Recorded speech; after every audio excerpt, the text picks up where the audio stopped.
Guys, welcome to my channel. আজকে দেখো, এখন বাজে সকাল 6:30।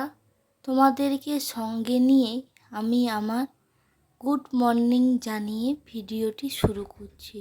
আশা করি তোমরা সবাই খুব ভালো আছো, আমিও খুব ভালো আছি। ছেলেটা এইমাত্র স্কুলে বেরিয়ে গেল, তারপরেই আমি আমার রুমে বিছানাগুলো গুছিয়ে নিচ্ছি আর তুলে নিচ্ছি, সেটাই তোমাদের সঙ্গে শেয়ার করছি। দেখো, সকালবেলাটা আমাদের এই কাজটা না করলেই মনে হয় যেন একটা বড় কাজ অসম্পূর্ণ রয়েছে। ঘরের ভেতরে ঢোকে যদি জিনিসপত্রগুলো এলোমেলো দেখা খুব খারাপ লাগে।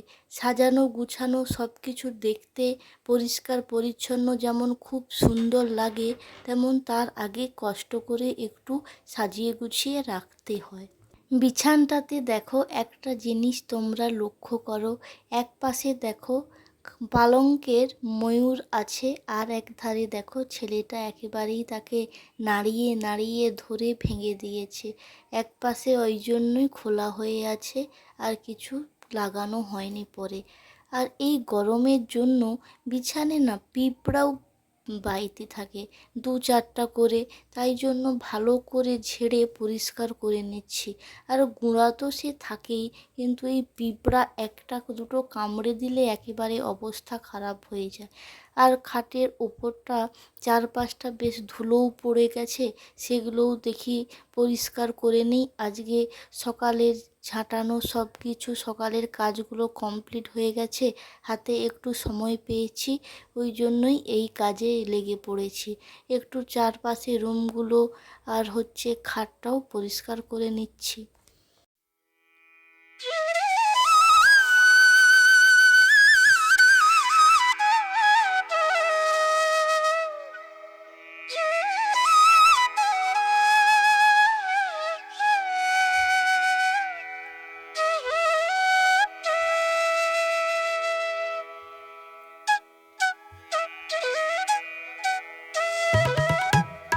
পরিষ্কার করতে শুরু করেছি যেহেতু, দেখো আমি 4-5টাই পরিষ্কার করে নিচ্ছি। ড্রেসিং টেবিলটাও পরিষ্কার করে নিয়েছি। ড্রেসিং টেবিলটায় কোনো জিনিসপত্র ছেলেটার জন্য রাখতে পারি না। যাই কিছু দেখবে হয় ফেলে দেবে, নয় নষ্ট করবে, এলোমেলো করে রেখে দেবে, সেই জন্য আমি তাকের ওপরেই তুলে রাখি। আর সমস্ত কাঠের আসবাবপত্রগুলো আজকে পরিষ্কার করতে লেগেছি যখন, সব একে একে পরিষ্কার করে নিচ্ছি। আমার পরিষ্কার করার পরে দেখো ব্যালকনিটা একটু মুছে নিচ্ছি। এই পাখিগুলো তো ব্যালকনিতে আসে আর পটি করে দেয়, এসে বসুক যতক্ষণ ইচ্ছে থাকুক, কোনো অসুবিধে নেই। কিন্তু এসে প্রত্যেক দিন এমন পটি করে দেয় তো খুব বিরক্ত লেগে, ওই জন্য বাধ্য হয়ে জানালাগুলো লাগিয়ে দিই। না হলে প্রত্যেক দিন এসে ঢুকে যায় আর বেরোনোর জায়গাও খুঁজে পায় না। আমাদেরকে দেখলে ভয়ে তারা একেবারে পটি করতে শুরু করে দেয়।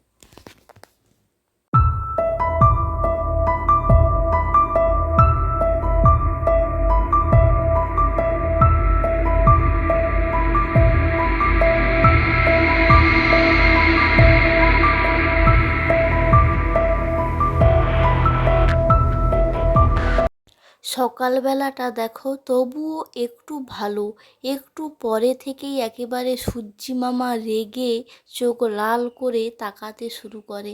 এখন একটু নরম নরম হালকা রৌদ্র আছে, সহ্য হচ্ছে, কিন্তু আর 1 ঘন্টা 1.5 ঘন্টা পর থেকেই একেবারে ঘাম গা থেকে ঝরে যাওয়া শুরু হয়ে যাবে। এত গরম, এত রৌদ্রের তাপ।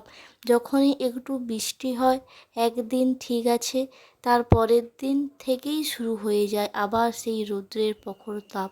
আর আমার ছেলে দেখো, তার বাঘকে বসিয়ে দিয়ে গেছে, খেলনা রেখে দিয়ে গেছে, এসে যেন দেখে ওই রকমই আছে, তার কোনো জিনিসে হাত দেওয়ার আমার উপায় নেই। আর এইটা দেখো দরজার পিছনেও আর একটা এরকম র্যাক আছে জিনিস রাখার জন্য। আর অ্যাটাচ ব্যালকনিগুলোর সুবিধে আছে বেশ, বৃষ্টিতে কিছু সহজেই মেলা হয় জিনিসপত্রগুলো। তারপরেই দেখো রান্নাঘরে আমি এই আজকে মাছগুলো ছিল কয়েক পিস আছে, ছোট ছোট সবাইয়ের হবে না, তাই কিছু ডিমও রান্না করে নিচ্ছি।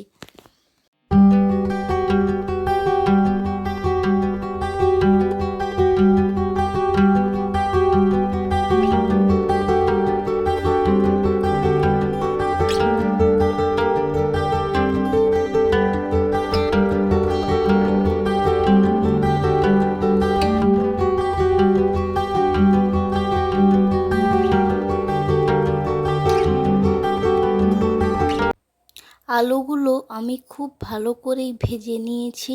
কিছুটা পটলের তরকারি হবে আর ডিমের কারি হবে। সেই পটলের তরকারির জন্য কিছুটা আলু তুলে নিয়েছি আর বাকিটা কড়াতে রেখে দিয়েছি। মশলা আমি দুটো তরকারির আগে থেকেই মশলা বানিয়ে কষে রেখে দিয়েছিলাম, সেটাই আমি দেখো আলুর সঙ্গে ভালো করে মশলাটা কষে নিয়ে ডিমগুলো ওর সঙ্গে মিক্স করে নিচ্ছি।